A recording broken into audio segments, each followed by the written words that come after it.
This clip is brought to you by SaveWithConrad.com.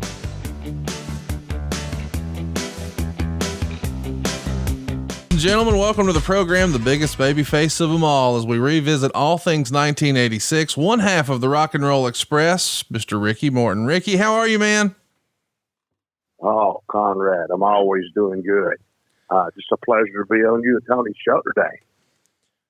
Well, boy, we are excited to have you. We have been revisiting 1986 week by week, and I don't think anyone can argue. You guys were the hottest tag team in the world, not just in Jim Crockett Promotions. And what a year you had. We're about to watch Starrcade together next week, 1986, but what a special year 1986 was to you. How would you even describe that year in your career? You know what, Conrad, it's hard to believe because, you know, we come in from Bill Watts into the NWA area, and I guess everything just clicked. It went from, which was already a good territory, to I mean, you had to get to the building at 3 o'clock or 4 o'clock because the traffic would be backed up so much getting to some of these shows. But man, what a time we had in reminiscing. You know, Tony was there. It was the craziest thing in the world to watch how our wrestling business changed. To me, it seemed like it did it overnight.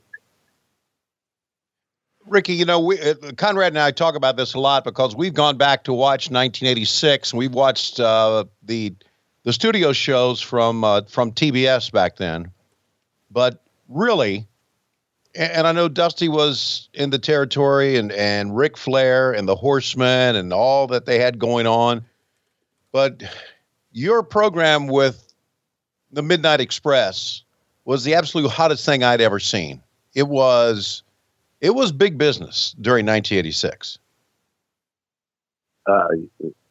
Yes, Tony, just to describe, you know, Jimmy Cornette, and this is what I'm talking about. I'm trying to tell people all the time what our business has got away from is heels really having heat and knowing how to keep their heat and wanting to be a heel.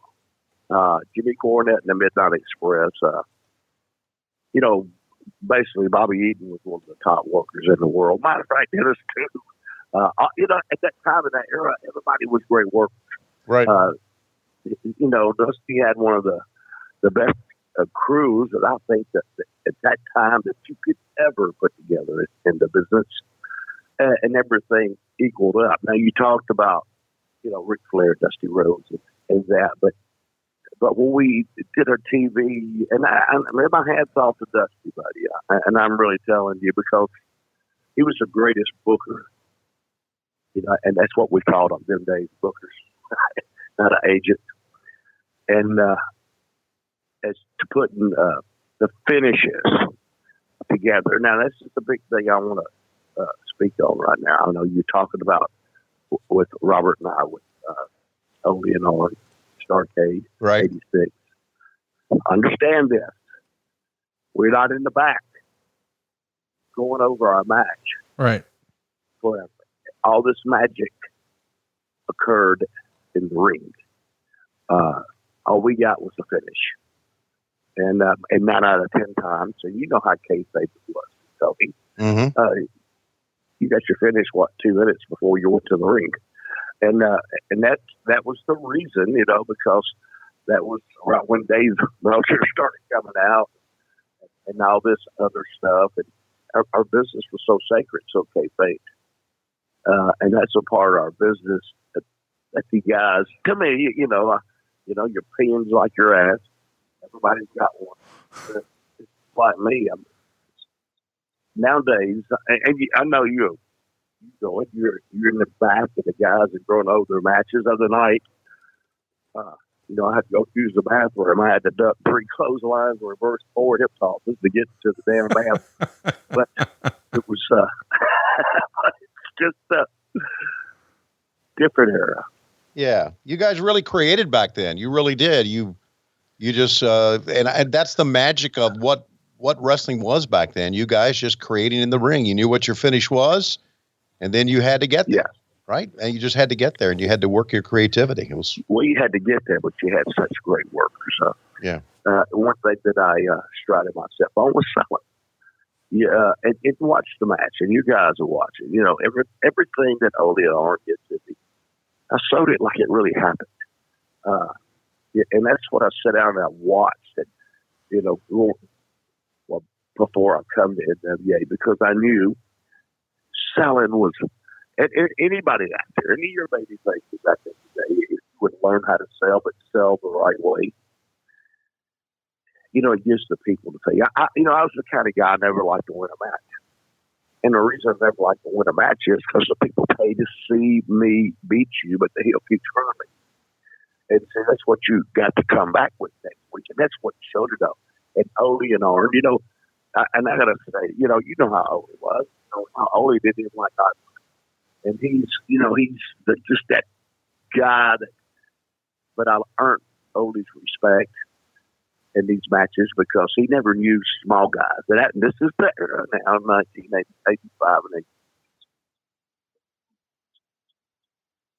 Started changing our business, but it was like the hair bands. Here, Robert and I come in, these all American guys, and right when we come in, too, this is another thing that Dusty was, you know, we just having the conflict in our media with Russia, and you're seeing here Robert and I come in and do an angle of these big rushes to get us over for the Midnight Express, and then the Midnight Express get us over for the Four Horsemen.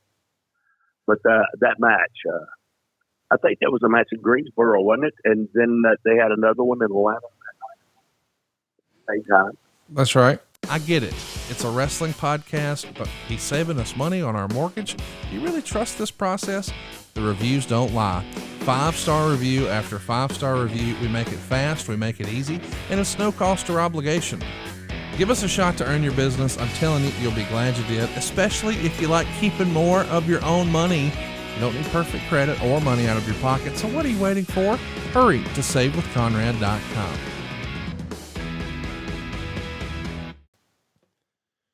The biggest show in all of 1986, though, wasn't actually Starrcade. It was the Great American Bash in the stadium in Charlotte. And it was something different for you. It wasn't the Rock and Roll Express. It was you in the main event against the Nature Boy. He arrived by helicopter. It's still something people are talking about to this day. And I think over 23,000 fans makes it the largest Jim Crockett Promotions crowd ever. What was that like to be in a main event, but as a singles for the world title? What it was like is, Conrad, to tell you the truth, it was being at the right place at the right time. I had the greatest opportunity in the world, and nobody knows that I will go to toe to toe with anybody. I don't give a shit if you're like Ric Flair or if you don't like him. He was the best world check in this business has ever had and ever will have. That's when Magnum got hurt. And they was grooming Magnum for Rick, and I was the man for the job. I was at the right place at the right time. But what was it like to step in the ring with Ric Flair in front of all those people, especially in Charlotte, North Carolina? You got to understand that's Ric Flair's home base too, and I was all-American babyface. When I got off that helicopter, people were cheering me, but when Rick got off that helicopter, the people lost their damn minds. But this is what you gotta understand about Ric Flair. 10 minutes in that match, everybody in that stadium hated him. Do you see what I'm saying? Yeah. He knew how to do his job. But you see, that's what our business is. And these days, the kids don't have a clue what they're talking about. I have a wrestling student, and I'm trying to teach these guys that most of the time I'm better off talking to the wall because they don't understand that damn thing what I'm saying to them. And that's what's wrong with the businesses today. I think that they just don't understand. But stepping in the ring with Ric Flair, I don't know Conrad or Tony, if you know, Rick and I went 17 before this happened in the match. We went 17 straight days all over the hotel area. We did an hour time limit every match. But on that Saturday, we did Atlanta TV. But that afternoon, me and Rick would do an hour. Then that Saturday night, we'd do an hour. Then we'd do an hour Sunday afternoon and Sunday night to get up for this. You see, you cannot understand how much somebody can learn in just one match with Ric Flair. But you go down Broadway with it for 17. But when they were over, remember, it was an hour and a half time limit. I was just learning, and I cherish that moment to make you understand this business. And I just wish that and y'all on the phone. I don't care. Everybody's listening to this. I just wish that I had a job with in the back, but not doing that. We're just going over mixing. It's not old school. You understand me? See, we come from the part where in 1985, we were the new school then. Right. But now it's the new school now, but it's not. It's called the right way, and to mixing some stuff in there. And I'm not trying to knock nobody.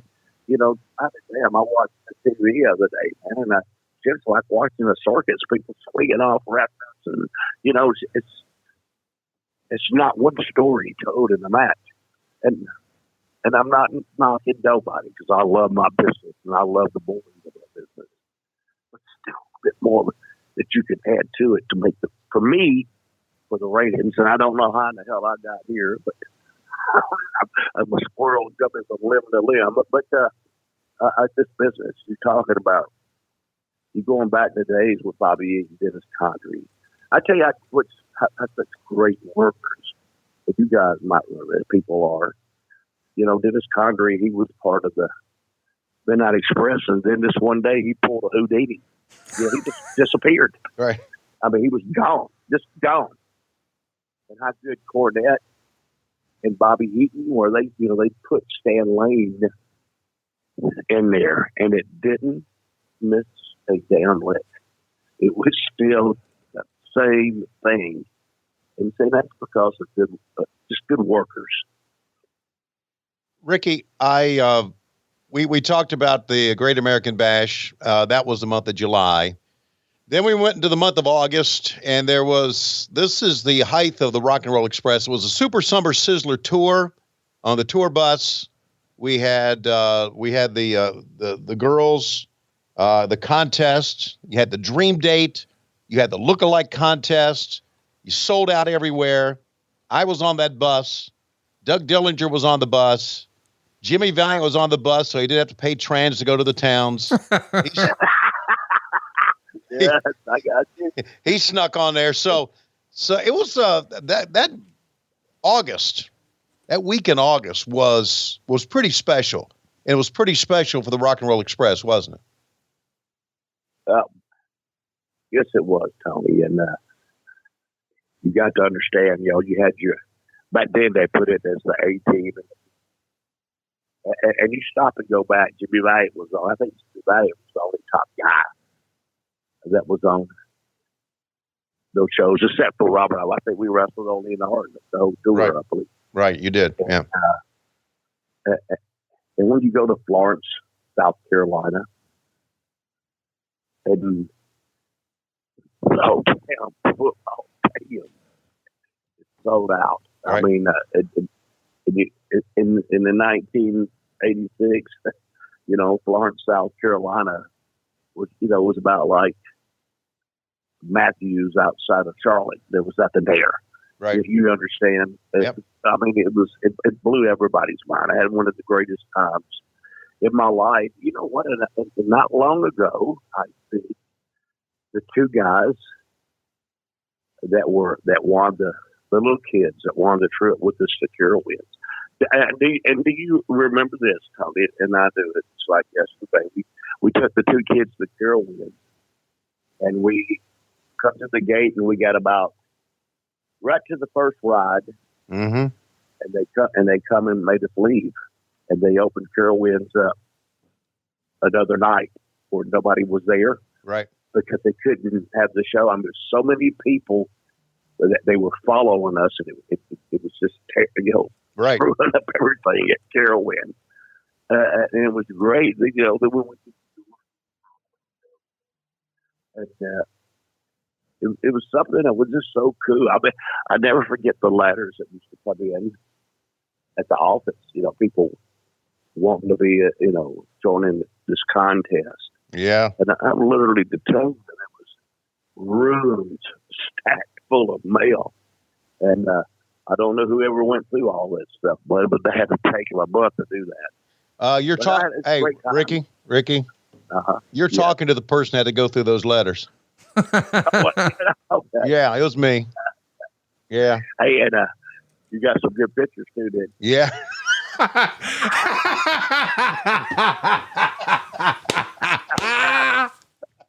I sure did. You damn right. Yeah. Because,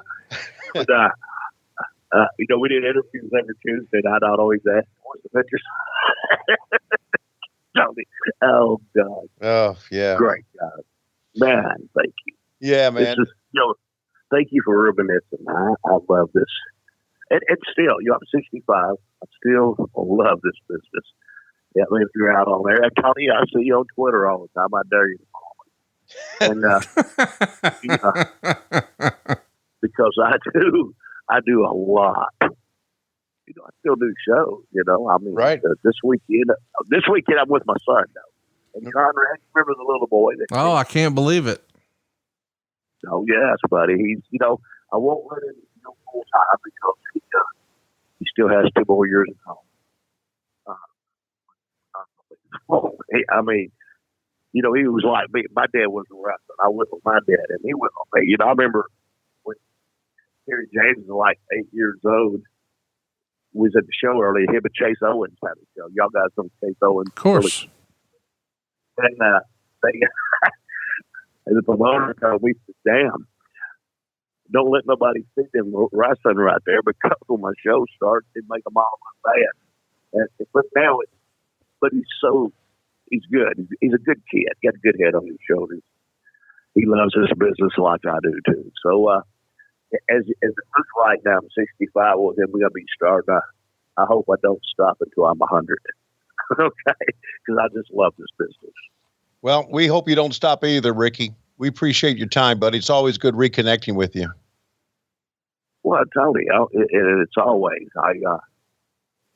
people ask me when I'm going to retire, and personally, for myself, when I can't give you your money's worth, that's when I'll stop.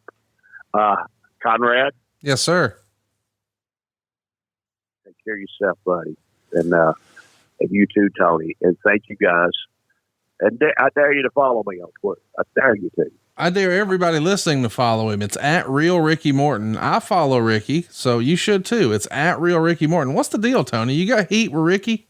No, I don't have heat. Oh, yeah, you got heat with. No, I don't. No, I love Ricky Morton. Man, I was on the Super Summer Sizzler tour. I got to love him even more.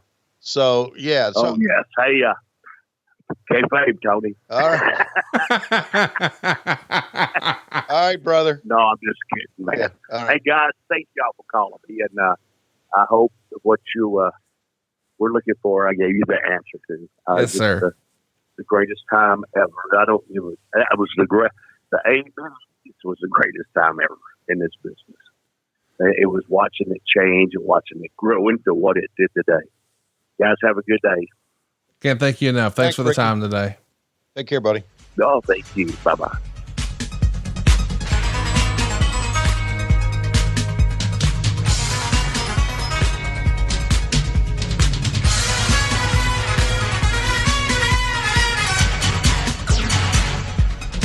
Ready? Here we go. Hey, it's Conrad Thompson. Thanks for checking out the podcast here on YouTube. Be sure to hit the subscribe button and the notifications bell so you get a notice anytime we upload some new content. And go save yourself some money right now. If you're in a 30-year loan or you have credit card debt, it's not a matter of if I can save you money, it's a matter of how much. Find out right now for free at SaveWithConrad.com.